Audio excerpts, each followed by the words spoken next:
زما عزتمندو نن درته په دې ویډیو کې د رجب په دې میاشت کې د 2 رکعاتو نفلو یوه خاص طریقه او عمل بیانوم.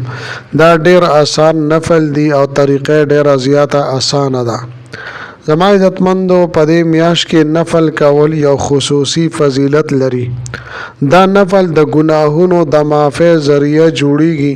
په دې نفل کولو سره زړه ته سکون، راحت او اطمینان حاصلیږي. د الله جل شانه قرب او نزدېکت د جوړېدلو یو ذریعہ ده. چې څوک هم دا نفل په دې خاص طریقه باندې وکړي، الله جل شانه به د دې انسان په رزق کې خیر او برکت را نازل کړي. یو روحاني سکون به زړه ته ملو شي. چې کله دې نفل وکړه نو د الله جل شانه نه چې څه هم غواړي درکوي به. که د ستاسو د رزق د مال او دولت مسله وي یا د بیماری مسله وي، نو ان شاء الله تعالی الله جل شانه به تاسو ته شفای کامله عاجله عطا کوي. زما عزتمندو، رجب میاشت د اسلامی کال 9مه میاشت ده.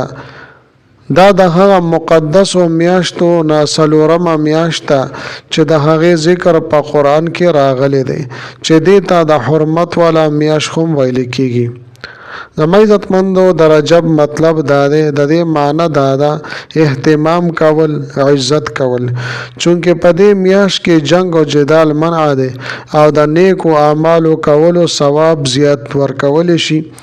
وجه د دې دا دې ته رجب ویل کېږي.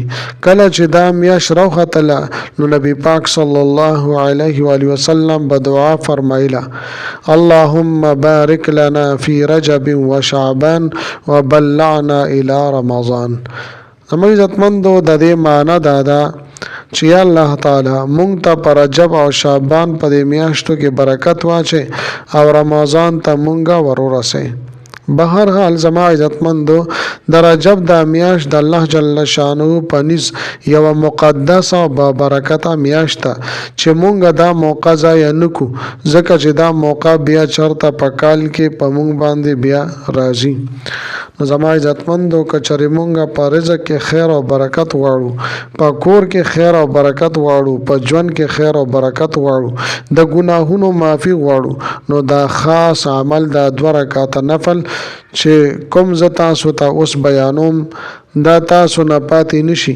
ان شاء الله تعالی د ستاسو درجه به الله جل شانه بلند کړي، د ستاسو د ګناهونو کفاره به وګرځي.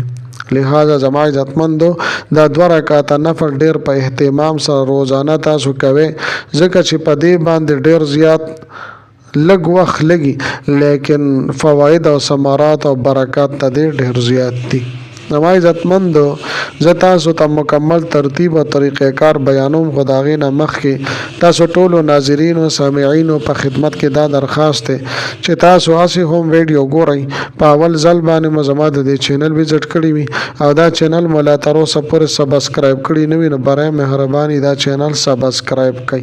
سبسکرایب سره خوا کې د ټلۍ والا نشان دی، دا تاسو کلیک کړئ او سلیکټ ډالې کړئ، د دې دپاره چې د هر راتلونکي ویډیو نوټیفیکیشن تاسو ته ملاوي. دین علاوه زما عزتمندو، لاندې کامنټ کې تاسو الله اکبر ولیکئ، سبحان الله ولیکئ یا په ژبه باندې د هغې تلفظ وکئ. زما عزتمندو، د دې ذکر ډیر زیات فضیلتونه حدیث شریف کې بیان کړي شوي دي. بهر حال زما عزتمندو، اوس راځم 2 رکعاته نفل مکمل ترتیب او طریقې کار زه تاسو ته بیانوم. زما عزتمندو، د ټولو نه مخکې به تاسو صحیح طریقې سره اودس اقدام وکئ.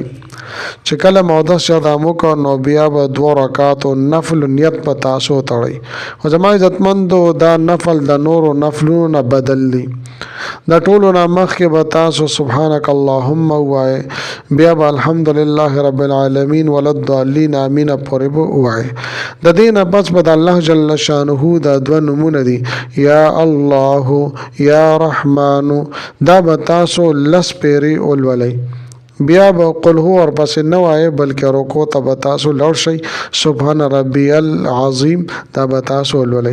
دغه رنګې 2م رکعت کې بیا سورة الفاتحې نه پس به تاسو یا الله یا رحمان دا به 10 پیرې ولولئ او بیا به رکوع ته لاړ شئ. خو زما عزتمندو مکمل خشوع وضو سره توجه سره دیان سره به تاسو دا نفل وکئ. کله چې مو نفل مکمل کړه نو بیا به د دعا دپاره لاس پورته کئ. د الله جل شانه نه به انتهایی عاجزۍ سره توجه سره دعاګانې وغواړئ. ضرور به ضرور به الله جل شانه د دې نفل په ذریعې سره د دې په وسیلې توفیل سره به الله جل شانه ستاسو مسائل ختمي، ستاسو مقاصد هغه به پوره کوي، تاسو خواهشات پاغي کې به تاسو ته کامیابی درکړي، ستاسو بیماری به ختمي. نور چې تاسو څومره مسائل هم دي ان شاء الله تعالی د الله جل شانه مدد به تاسو سره شامل حال وي. زما عزتمندو کچره دا عمل تاسو روزانه کوئ، دا نفل تاسو روزانه کوئ نو ډیر زیات آسان دی او ډیر لږ وخت په دې باندې لګیږي. نو تاسو روزانه هم دا عمل د نفل او د عمل کولی شئ. زما عزتمندو دا موږ ته یو موقع په یو ټیم باندې ملو شوی دا ځکه بیا دا کال پس راځي، معلومه نه ده چې څوک به ژوندي وي څوک به نه وي. نو په خپله باندې هم دا عمل وکړئ، خپل وروڼو دوستانو ته خپل خپلوانو ته هم دا وظیفه شیر کړئ.